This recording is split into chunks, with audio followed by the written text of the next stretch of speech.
Bonjour. Bonjour.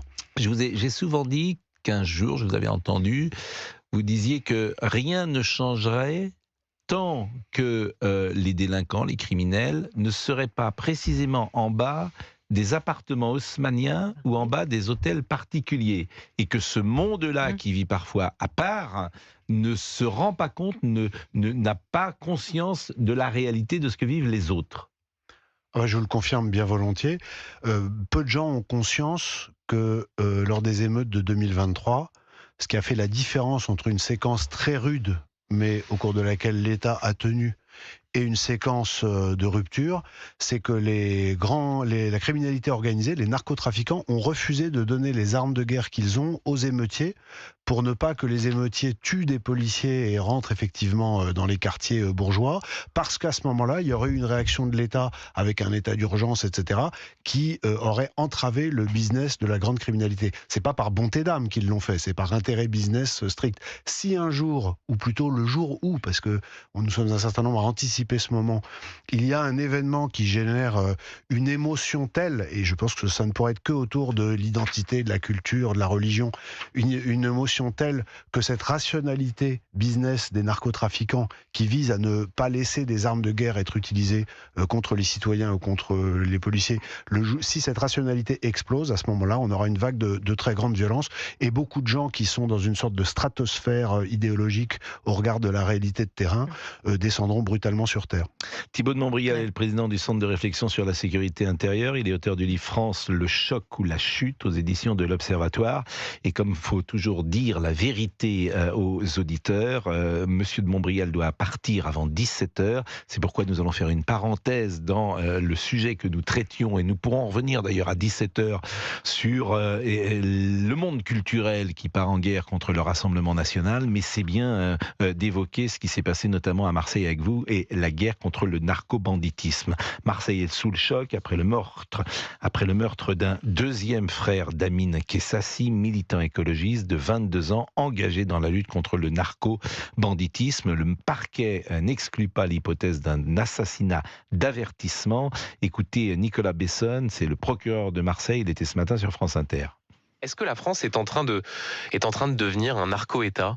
Non, non, non, nous n'en sommes pas là. En revanche, c'est une vraie menace très forte pour les institutions, et il faut juguler ce phénomène et le réduire, parce que il fonctionne de manière systémique. Et c'est une sorte de contre-société que nous avons en face, et donc nous devons, les pouvoirs publics, attaquer et répondre là aussi de manière systémique. Et à Marseille, on est malheureusement par la force des choses un peu en laboratoire.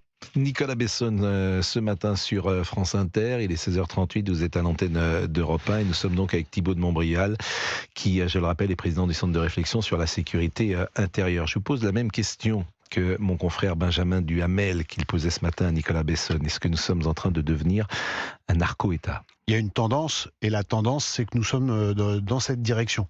Est-ce que nous sommes déjà devenus un narco-État ? La réponse est non. Est-ce qu'il y a un risque que dans les années qui viennent, nous le devenions, pardon. La réponse est assurément oui. À quelle distance sommes-nous de le devenir ? Je pense que c'est beaucoup plus proche que ce qu'on croit. J'ai rencontré un des principaux dirigeants de la lutte contre le narcotrafic cette semaine, enfin la semaine dernière. Il était extrêmement inquiets en privé, ils le sont à peine moins en public. Nicolas Besson, dont on vient d'écouter un son, qui est procureur de Marseille, est un très bon magistrat, qui est très lucide sur ces sujets.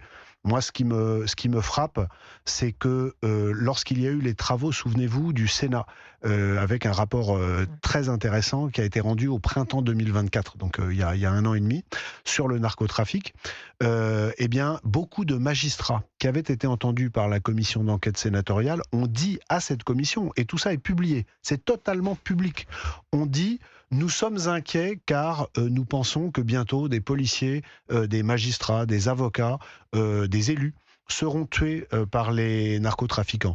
Un certain nombre de gens de cet univers m'ont fait la même confidence, j'en parle, je raconte d'ailleurs ça dans mon livre, et ce qui est arrivé à Marseille ce week-end semble être, pour l'instant c'est pas encore sûr en termes d'enquête, mais semble être un nouveau degré de franchi, avec l'assassinat d'un proche pour servir d'ultime avertissement, dirait-on, envers ce militant contre les narcos. J'ajoute juste, parce que vous ne l'avez pas dit, dans le portrait du jeune qui a été tué, qu'il avait exprimé l'intention de passer le concours de gardien de la paix, ce qui peut aussi être un élément de la décision de le tuer. Thibaut de Montbrial, est-ce qu'il y a une volonté politique d'enrayer ce phénomène ?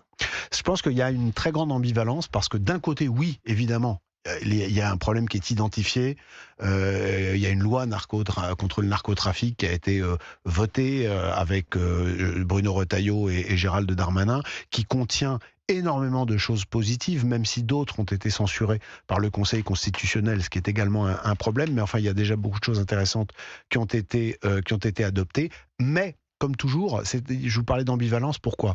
Parce que vous avez d'un côté une volonté politique exprimée, et de l'autre la crainte d'aller trop loin, c'est-à-dire de déclencher dans la répression de l'État contre le narcotrafic, des phénomènes comme un premier tremblement de terre appellerait des répliques, si vous voulez, qui aboutiraient à ce que un certain nombre de quartiers ou de groupes dans les quartiers se soulèvent pour s'opposer et pour casser la détermination de l'État. Et moi, ce qui m'inquiète beaucoup, c'est que je crains que nous arrivions, mais c'est la conséquence de ce qu'on se dit depuis 5 minutes, mais que nous arrivions bientôt au moment où des responsables, des hauts fonctionnaires, des élus déterminés dans ce combat soient assassinés. Et le problème, c'est que ça va faire comme avec l'islamisme.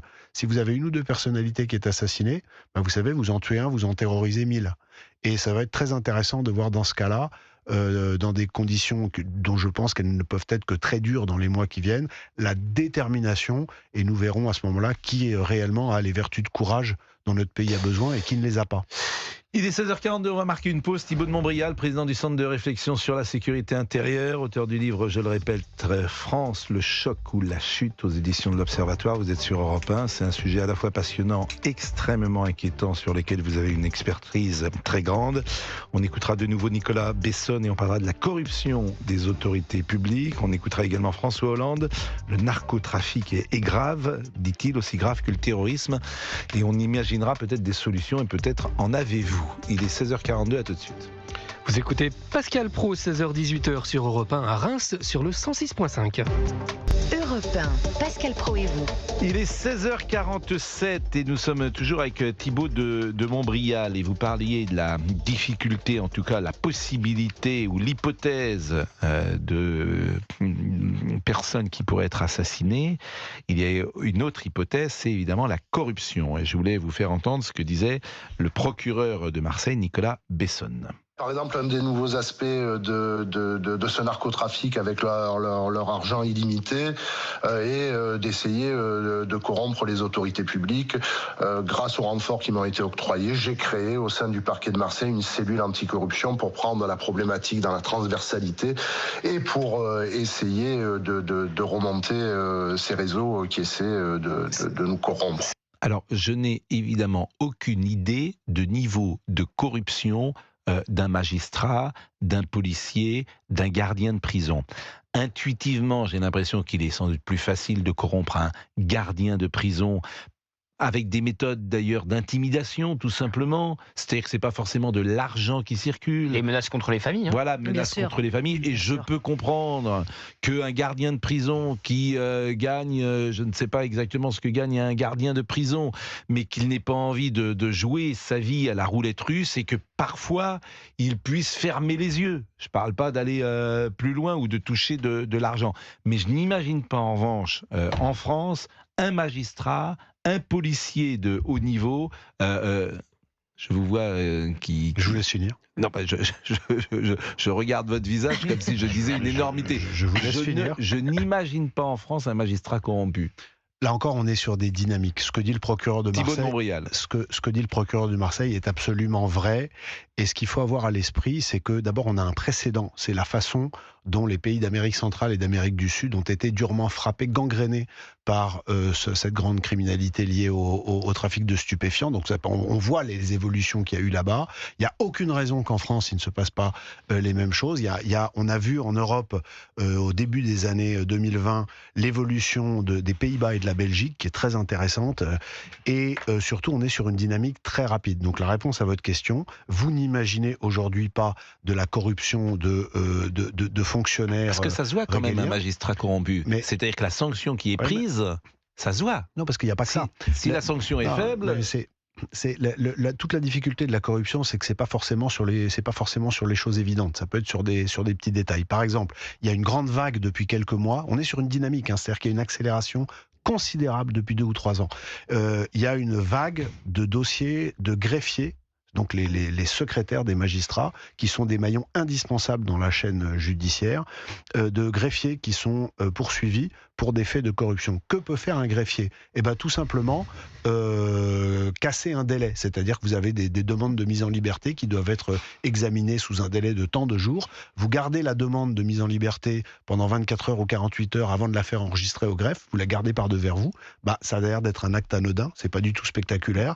Eh bien, vous créez un vice de forme qui va ensuite entraîner naturellement une décision de justice normale, qui ne sera pas corrompue, de remise en liberté. C'est un exemple. Il y a beaucoup de greffiers qui sont poursuivis ? Il n'y en avait quasiment pas jusqu'à il y a 2 ou 3 ans. Et aujourd'hui, il y en a, de ce que je sais, de ce qu'on me dit, une petite dizaine.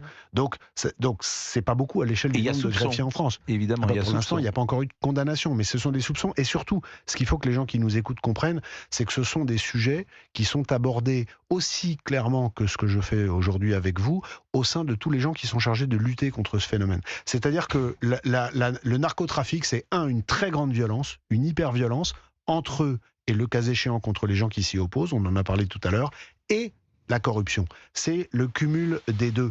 Et on n'a pas parlé on n'a pas parlé des élus, mais on va beaucoup avoir de sujets lors des élections municipales. Ouais. On aura un sujet avec l'islamisme, qui n'est pas notre sujet du jour, mais qui est un sujet majeur, et un sujet avec le narcotrafic, parce qu'il ne faut pas être dupe.